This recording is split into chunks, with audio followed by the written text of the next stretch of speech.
నీకే వందనములు స్తుతులు స్తోత్రాలు చెల్లిస్తూ ఉంటున్నాం. మాకు చాలని దేవుడిగా ఉండి మమ్మల్ని నడిపిస్తున్న విధానం బట్టి నీకు వందనాలు తండ్రి. ఈ ప్రత్యేకమైనటువంటి పరిశుద్ధ దినం ఆదివారంలో ఉదయకాలంలో ప్రభా మరి నీ సన్నిధిలోనికి వచ్చి ఉంటున్నాం. నిన్ను ఆరాధించడానికి మేము నేర్చుకుంటూ ఉన్నాం.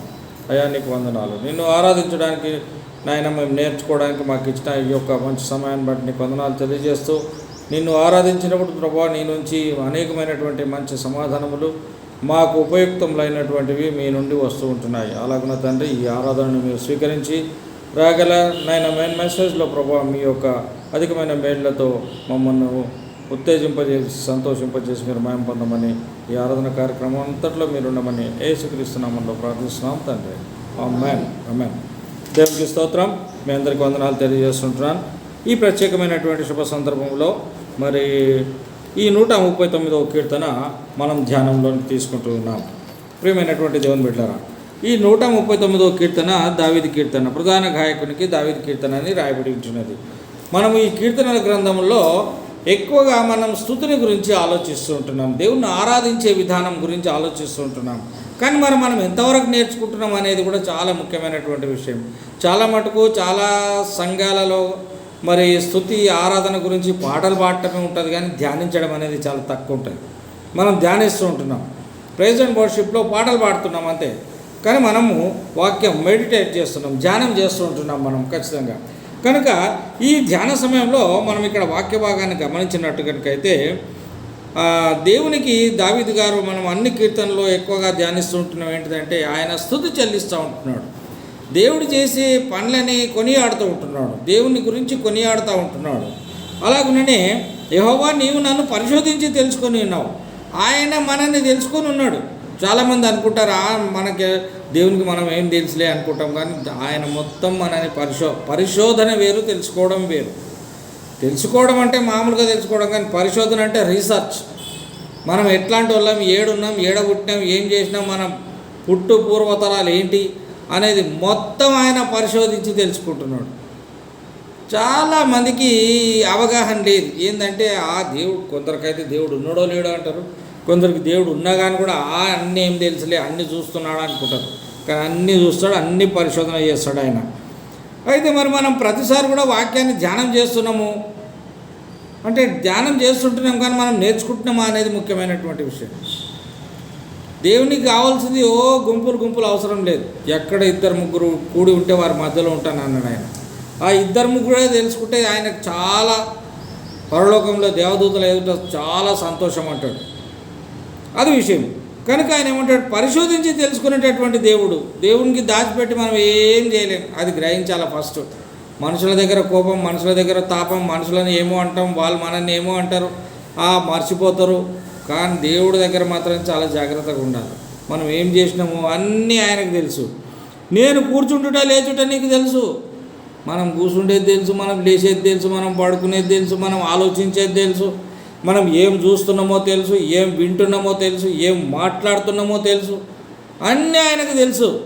నీవు కూర్చుంటుట లేచుట నీకు తెలియను, నా తలంపులు పుట్టగా మునిపే నీవు నా మనసు గ్రహిస్తున్నావు. మనకు ఆలోచన రాకముందే ఆయనకు అర్థమైపోతున్నది మనం ఏం మాట్లాడుతున్నాం.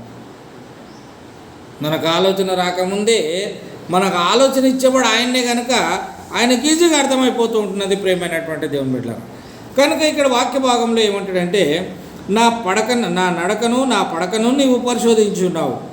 మన మాటలు తెలుసు ఆయనకి, మనం పడుకునేది తెలుసు, మన తలంపులు తెలుసు, మన నడక, మన పడక, మన పరిశీలన మొత్తం అంటే మన డిసిప్లిన్ అంతా కూడా ఆయనకు తెలుసు. నా చర్యలన్నిటినీ నీవు బాగా తెలుసుకున్నాను. మనం ఏం చేస్తున్నామో కూడా ఆయనకు అర్థమవుతుంది. మనం ఏం చేస్తున్నామో అర్థమవుతుంది, ఏం మాట్లాడతామో అర్థమవుతుంది, ఏడు వడకున్నామో అర్థమవుతుంది. మనం పుట్టినప్పుడు పుట్టకముందు అన్నీ తెలుసు ఆయనకి. యెహోవా నా మాట నాలుకకు రాకమునిపే అది నీకు పూర్తిగా తెలుసు. మనం అనుకుంటాం మాట్లాడుతూనే దేవునికి తెలుసు, నువ్వు మాట్లాడకపోయినా దేవునికి తెలుసు. ముందే అన్నీ ఆయన ఎరిగినటువంటి దేవుడు. వెనుకను ముందును నీవు నన్ను ఆవరించి ఉన్నావు, నీ చెయ్యి నా మీద ఉంచి ఉన్నావు. ఆయన చెయ్యి మన మీద ఉన్నది. ఆయన మన ముందటున్నాడు, మన వెనుకున్నాడు, మన హృదయంలో ఉన్నాడు, మన యుద్ధ ఉన్నాడు, అన్నింట్లో ఉన్నాడు ఆయన. ఇటు తెలివి నాకు మించినది, అది గోచరము, అది నాకు అందదు. ఈ దేవుని యొక్క ఆలోచన తెలుసుకోవాలంటే చాలా కష్టం, అది మన ఆలోచనకు అందదు. అందరు. అది మనం గ్రహించాల్సిన విషయం.